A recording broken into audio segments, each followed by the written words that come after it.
Pump that music up, man.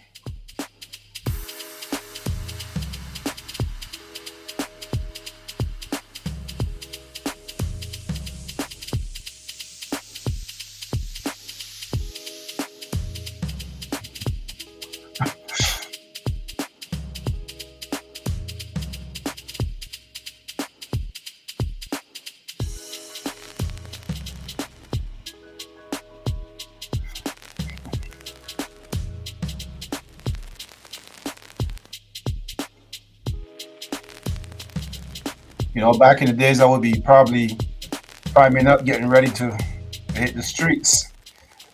Probably getting ready to do some serious partying.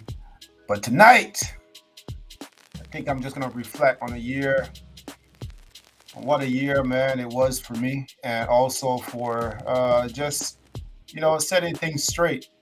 And when things do happen. Let me put a pause in the music. Maybe turn it down a little bit. Actually, no, I'm feeling it. Actually, bring it up a little bit.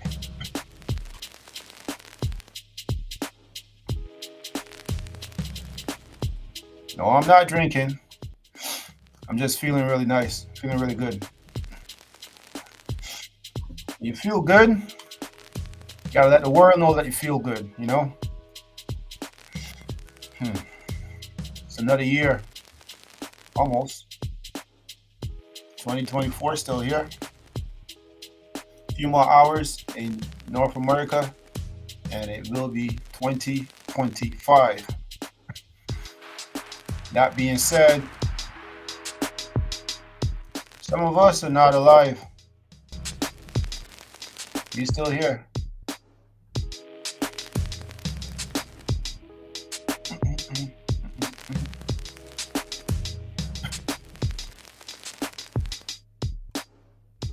Yeah, bring it down a little bit. All right. It's a little bit of warm up. But what am I doing here tonight? Tonight, there's no racing. I don't think there's any racing. No, maybe I should check the schedule. I don't think there's any. There's maybe a few races, probably down under in North America. If they were racing earlier, racing probably coming down to an end for the night, and people are getting ready to party, getting ready to ring in the new year and celebrate. Yeah.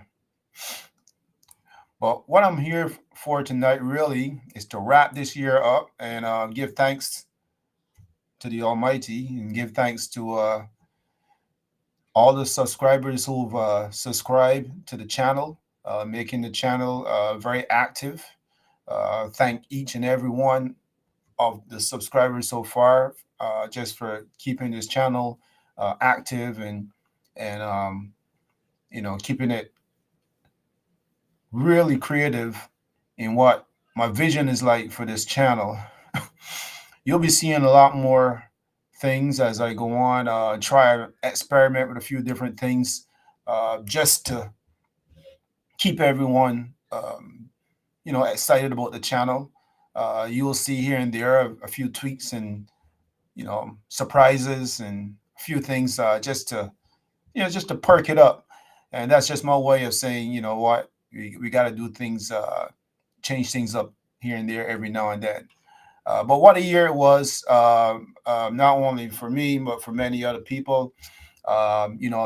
This year, we're going into 2025 soon, but 2024 was a really exciting year for me. It was my first year actually back in Barbados,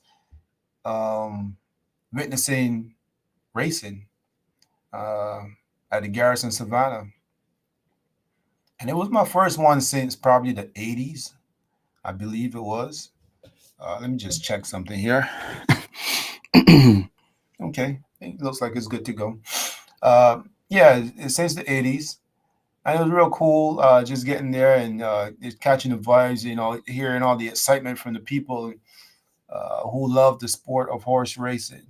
And I'm just here to, share my testimony that, let you all know exactly how I feel about this year and all the activities that happen throughout the year.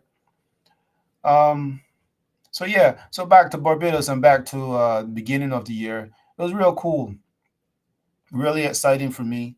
Got a big surprise when um, Darwin Clark and Fun in the Sun extended their hand and invited me down to Barbados to join what we call the media team surrounding the horse that they were sending to Barbados. I wish they would have another horse for next year's Gold Cup. That would be pretty cool again, and I wish I would be able to cover it uh, just very similar or even better than what happened this year. But this year was a really interesting year, and so thanks to many people who've helped me through the year. Thanks to all the subscribers again who subscribe to the channel. I'm trying many things to keep the channel active. Uh, Thanks to Darian Clark and Fun in the Sun, the entire team surrounding Fun in the Sun. Thank you, guys. The whole entire story around Pat's sewing machine was phenomenal. I'll tell you why. You know, there's some stories that hit me and probably hit you and many other people because horse racing, there's always another story. There's always something involving horse racing.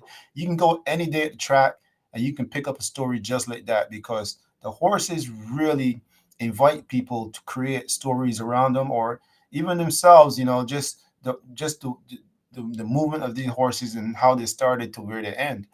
So I'll tell you this much. So the entire story around Pat's sewing machine was phenomenal, right? From the name given by Mr. Lynch in respect of his late wife Pat, and I'm guessing there was a sewing machine involved, and I'm guessing that uh, Lynch probably, named the horse from that. But yeah, so he named the horse, after his late wife, Pat, and it was a real interesting one. Lynch having a dream of taking this horse to Barbados and to enter the Gold Cup. And it's funny because when I think about it now, initially when they were trying to name a horse to send to Barbados, and then the name came out and it was Pat Sewing Machine, and everyone was like, "Oh, the ass is this? Like, what horse is this?" Nobody knew who this horse was. I mean, I knew the horse. I mean, you look at the horse, you say, "Okay, what you gonna do?" People probably write it off right away. But you know, as times will tell, uh, it seems like they really did some research in what they can do and what they can send, and you know chances and what the chances were like and so forth. So Lynch having a dream of taking his horse to Barbados and enter the Gold Cup. So who else would he call? The one and only Darian Clark. So he called him up, and I guess I'm thinking, imagining, because I wasn't there for that conversation. He probably had a good conversation about chances and and what they're going to be out and so forth. Yeah, so they put together a plan and send this horse, Pat Sewing Machine, down to Barbados. Now, I'm not privy to all of the information surrounding Pat Sewing Machine, but it was a really nice race horse story that caught the attention of many regular people in Barbados.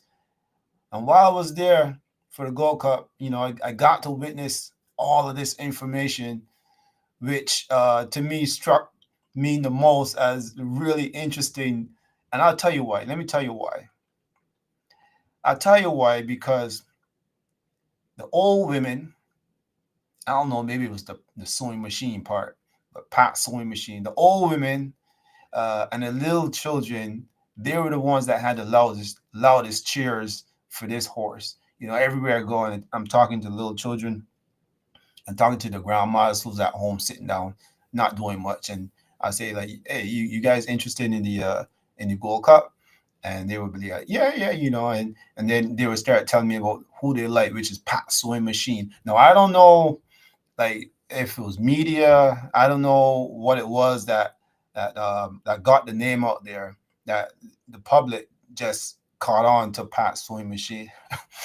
and and for me, I thought it was really interesting, you know, just to see the name of this horse just pop up like that in the public, and people caught on to it. But you know, but just to be there and witness all this excitement, it was truly refreshing to me to see. After not being at the Gold Cup for so many years, it was really refreshing just to see the excitement of a horse race, and people in general who probably don't normally watch horse racing. They already had picked who they want to see win without even looking at stats. You know, I mean, punters and horse players probably will be scratching their head and saying, "How could someone pick a horse without even looking at the program or doing some research?" But people already had their picks in terms of who they like. You know, and you know, the one thing about horse racing, you can be the expert as much as you want, but when that race start, being an expert can also make you look very, very silly. Like you actually don't know what you're doing, and they'll make some other people look like real experts. Anyways, now there was some drama, as usual in horse racing. I'm not going to get right into all of that, but there was some drama, um, which is becoming a regular reoccurrence for me witnessing horse racing. But that didn't affect the story with Pat Sewing Machine. You may have known that Pat Sewing Machine made his way back to Toronto, but later, you know, the horse was laid to rest. I'm not sure if the public knows that already, but you know, the horse is no longer with us. Rest in peace, Pat Sewing Machine. But I'm just saying, a horse that came from a nobody in the eyes of the horse people into making it so public and so popular amongst people on the island of Barbados. To me, that stood out the most with me. And just from my short space of time being there, you know, it was really cool and refreshing to see. Now, I know that some people probably thinking that the horse actually didn't stand a chance at all, but the horse actually did run third. And my good friend Rocco Bowman rode that horse, and he probably, if he could uh, uh, relive that race, he probably think he would try something different again. That's just how he thinks. He's just that competitive. But it's a really cool story, and that's how my year started down in Barbados. So thanks to the entire Fun in the Sun team. Thanks to Dorian Clark and his camp, and just for inviting me down and helping me get there to the Gold Cup after so many years away from the Barbados Gold Cup.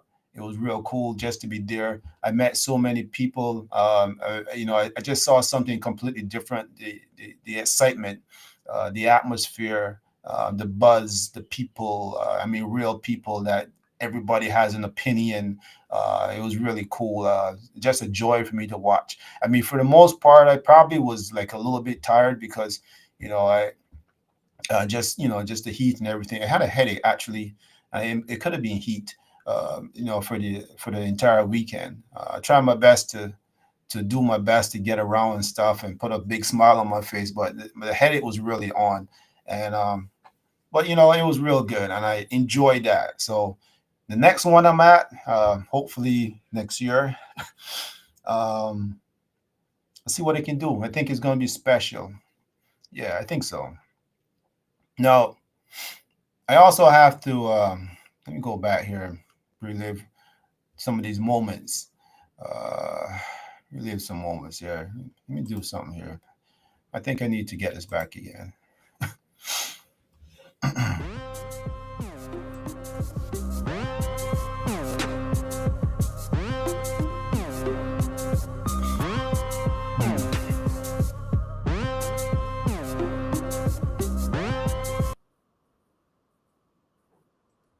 right, get back here again and get back to my conversation here. Wrap this thing up for the year. Got so many people to thank. There's a lot of people that I got to thank for the year. First, like I said earlier, I thank the Almighty God, Father above, just for allowing me to see another year and just allowing me to just do what I do and continue to do what I'm doing. It's pretty cool. No one ever said it was going to be easy, but just continue to do what I'm doing. Now, here we go.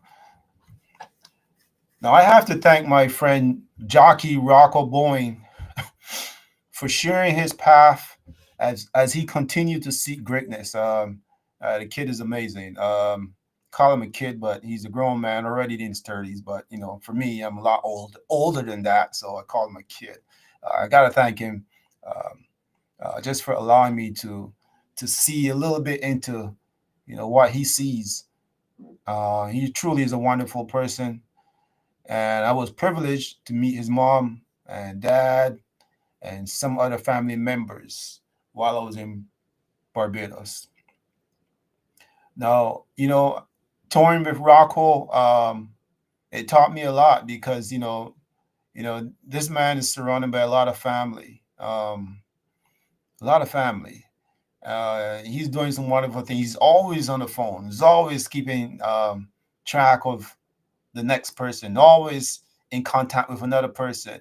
I tell you, his phone doesn't go unring in 5 minutes. 5 minutes is somebody else, or I don't know if it's the same person, but it's always someone else calling. Buzzing, buzzing, buzzing. So he has to keep a network on his phone no matter where he goes because he's always in contact with a person. No, I don't know if that's his nature is to just keep busy, is to keep in contact, always be, on the go. Maybe that's what it is. His adrenaline, is always moving. His heart must be really, really good and always active. We had a fishing trip down in Barbados, myself and Rocco, and we went. That itself is another story. That we had a lot of fun. Trust me, we went out in the ocean. We had a captain. We went out there in this boat, and we just caught a lot of fish. These fish were so heavy, it almost sunk the boat. But we caught a lot of fish. We had a lot of fun. Almost lost my camera. I think I was snapping too much pictures. Captain Kev was truly annoyed at the photos and the pictures that I was taking. I think he's a good guy though, straight forward. A lot of fun. We learned a lot during that time. That Kev just wanted to catch fish, and we were just having a good time. We shared a lot of stories. It was truly cool just to see Rocco just trying to catch a fish. At one point, I thought one of the fish was going to pull him over in the ocean because he had a big fish, and I think it got away, man. But this fish was pulling really, really hard. We had to ask the captain to give a hand just to get this fish in. But that's what it was on the fishing trip. I actually had my first drink on that fishing trip with Rocco, and I had to give thanks for that. Yeah, had a beer, and we said, yeah, that was the first one for the year, and that was probably my last for a very long time. So that was real cool. Fishing trip was really good. Thanks, Rocco, man. Thanks, Kev. Hopefully, we can do it again another time. I don't know if you're gonna be back in Barbados, but let's see how this thing plays out. For 2025. Maybe there will be some surprises, and maybe somebody will pop up somewhere, or we'll see what happens during that time. Yeah, so that was cool. And I want to thank the Garrison Savannah in Barbados and the horse racing fans down there. That was really cool. That was special. The Garrison itself is an island. Trust me, because it's almost like there's a whole nother world when you go to the Garrison. Barbados itself is cool, but when you get to the Garrison Savannah, it's a completely different thing. So that was real cool. So I want to thank those people, people that shout me out, and people that I met while I was there. I met a lot. Truly, I met a lot of interesting people. People from Jamaica, people from different islands, people who work with the race horses. And their stories itself, to me, struck me really, really well. People who really enjoyed Barbados, who weren't born there, but ended up there through the horses. So the horses really are special um, when it comes to some people, because it gave them opportunity to leave where they were living before, and just start something fresh, see something new, see something different. So we can't write the horses off. The horses play a big role, and the people around the horses, right? And that's what I'm here to do. I'm here to try to highlight some of these special stars in our lives, and who we surround ourselves with. Okay. So next time I'm back, try to make it as special as possible, and let's see. Let's go from there. Uh, who else can I thank? Yeah, thank Woodbine, Woodbine team, and the backstretch crew. I thank Woodbine for accommodating me most of the time while I'm there recording. Um really appreciate coming on board in terms of seeing what I'm doing, and not chasing me away. I think probably happened in the beginning, maybe once or twice, but now I don't get that no more. And I want to thank everyone for just seeing that, appreciating some of the things that I'm doing, and hopefully I can get to do more things out there. So thanks to Woodbine Racetrack and the crew, and also for the backstretch crew. You guys know who you are. Um, Thanks for everything, and on all the interviews and so forth, just to make it as exciting as possible, so people can come on board and get with the racing. Now, King's Plate Day, what a freaking day it was. I have to say, man, some rain that I've never ever seen in my life. Never seen anything like that before. It was truly outstanding. Really spectacular in terms of the clouds. It started off really, really hot, and then the clouds came in, and then the sky broke, and before you know it, we had so much rain that I've never seen before. So you mean the tunnel got flooded out. Um, they say that people, the horses had to swim through the water just to get through underneath the tunnel. That's how crazy it was. So it was a lot of water, a lot of rain. Um, you know, some the fans probably wanted to see the race, but truly it was the people who work with the horses. Like, imagine you have your horse um, looking all clean and nice and ready for the race, and then you got to walk through this water that's reaching you to your chest, and then you're looking sloppy and muddy. You show up for the big day, and just just look like any regular old Joe, and that doesn't sit well with people who really truly love these animals, and people who really want to see their horses stand out, right? So, and I mean, there's more to it, but it was just a freaking day. A day that probably we all wish never happened.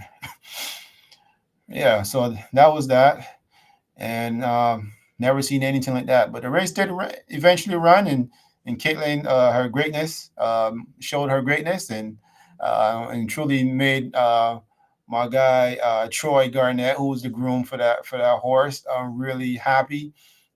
Dream came true. So pretty cool day. Eventually, it turned out to be, and it was nice. I would say, nice for some people. Now, who else can I thank?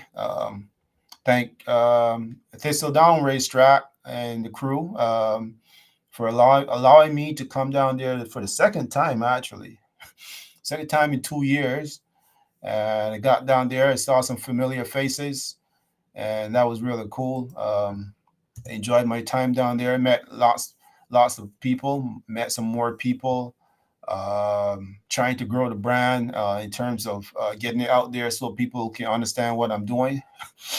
I believe the next time I go back, people will obviously will be quite aware of what I'm doing, um, and hopefully we get some more great stories from down in Cleveland and for the next place that I visit. Um, I had a lot of fun down there. I met a lot of good people down there in Ohio. Truly, some really great stories.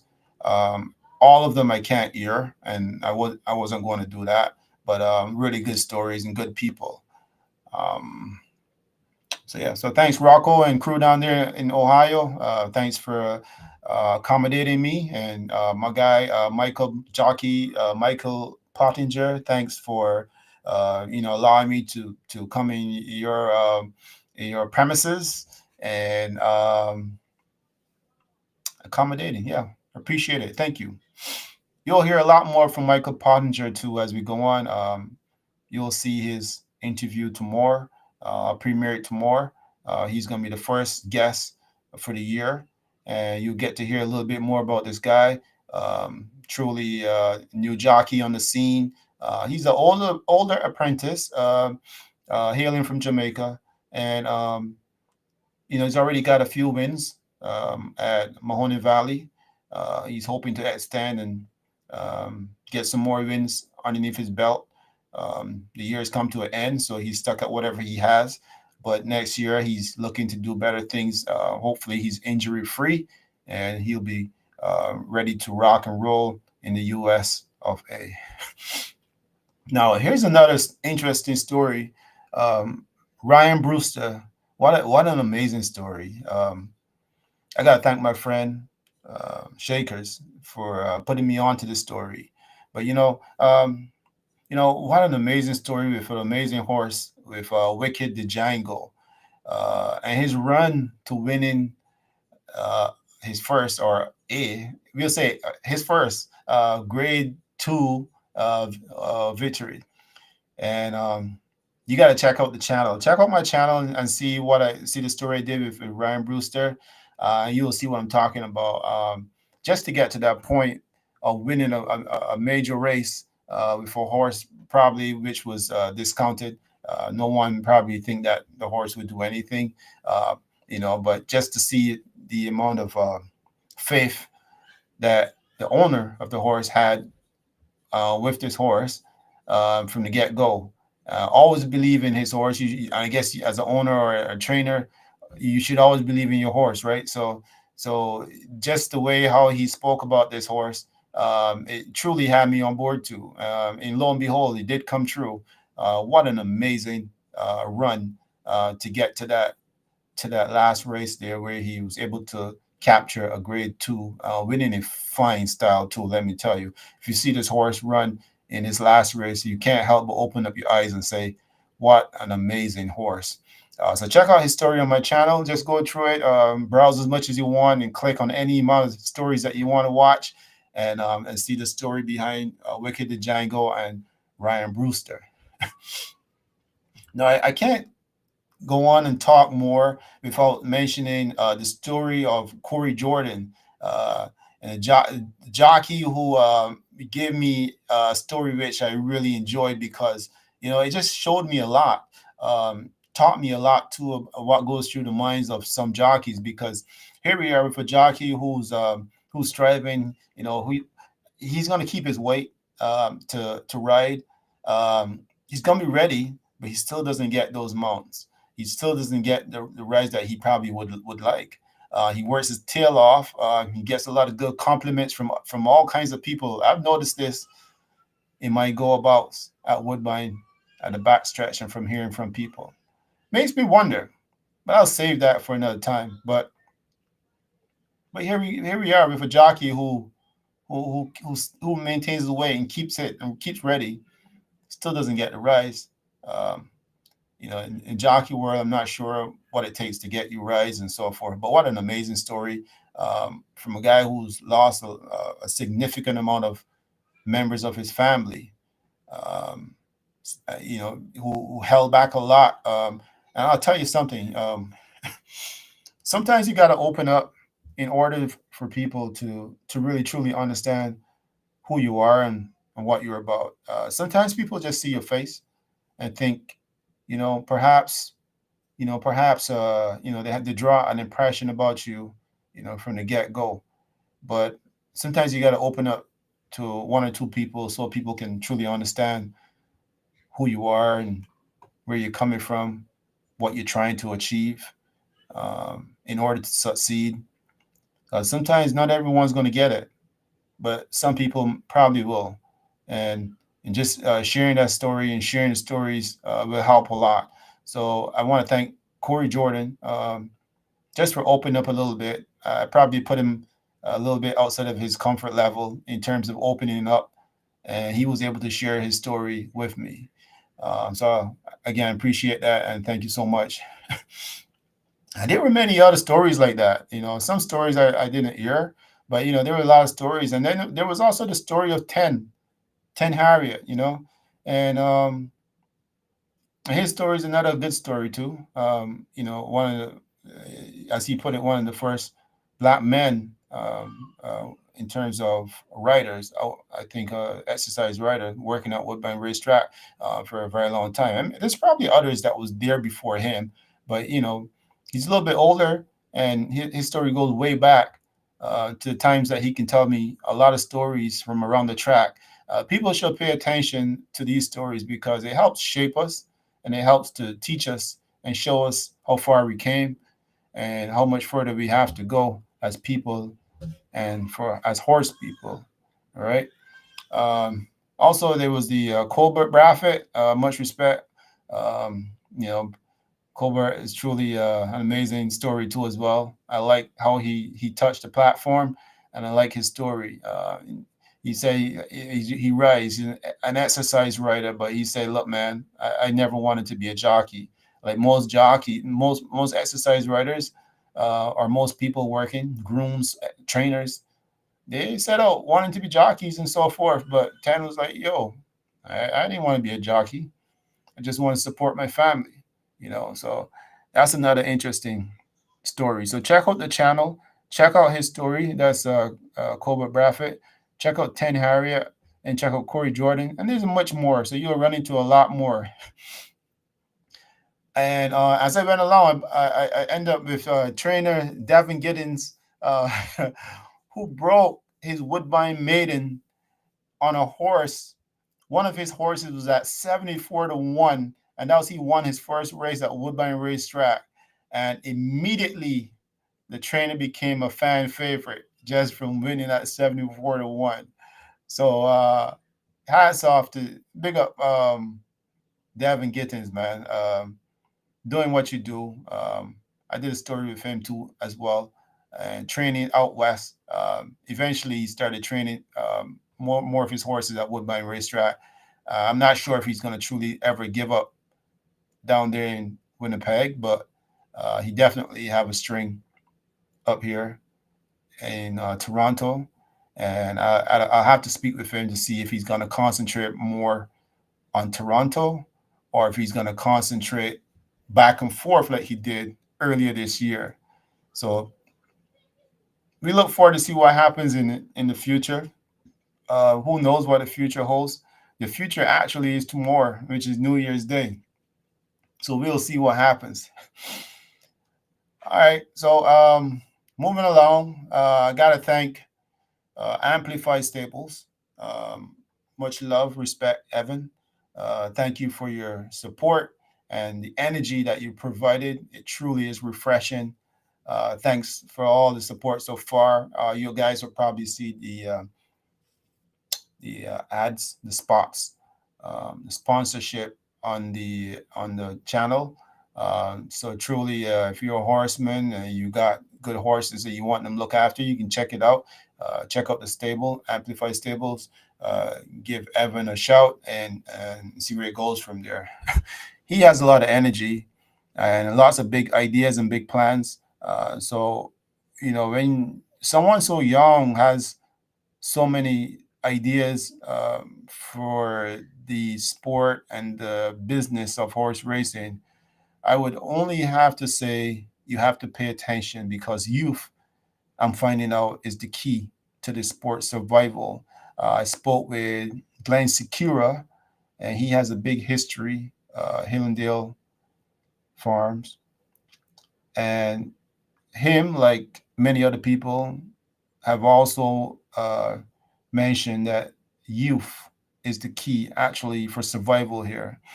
The sport is on survival mode, which you need younger blood, young people with energy and a passion to keep it going, ready to invest, ready to dedicate time into something which, in these times, a lot of younger people are not so keen on getting outside and getting their hands dirty.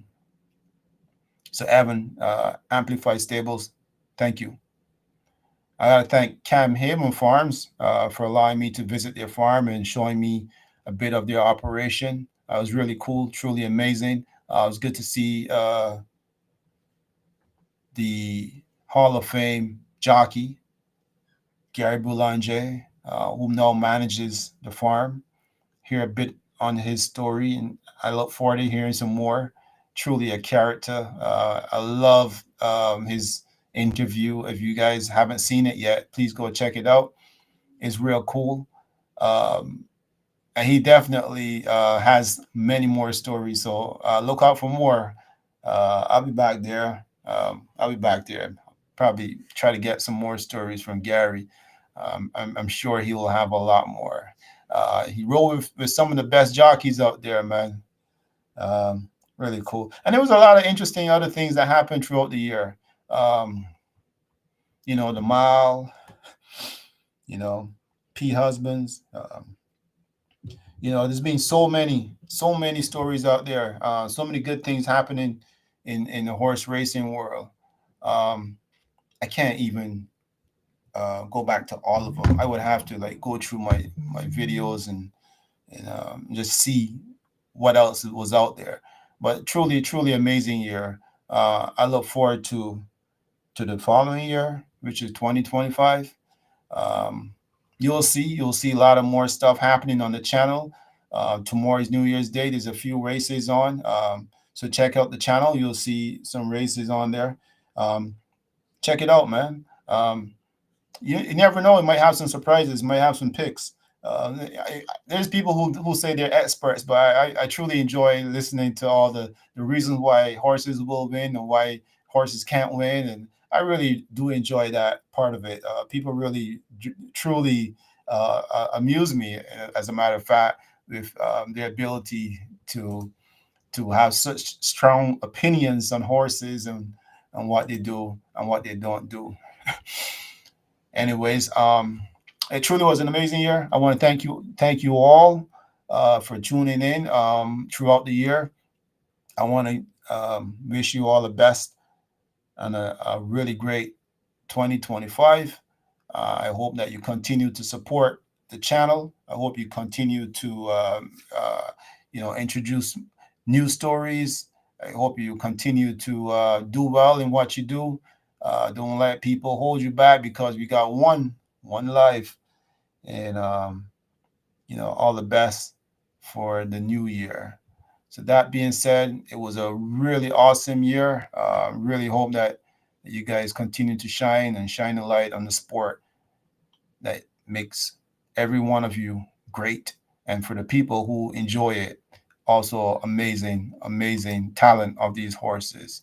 Look forward to the Kentucky Derby next year, and look forward to the King's Plate next year.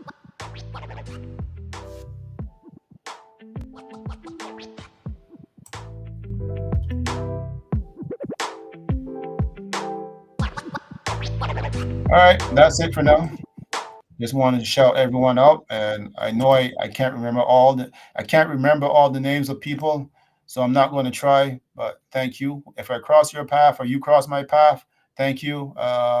And let's continue to do some good things. All right, peace.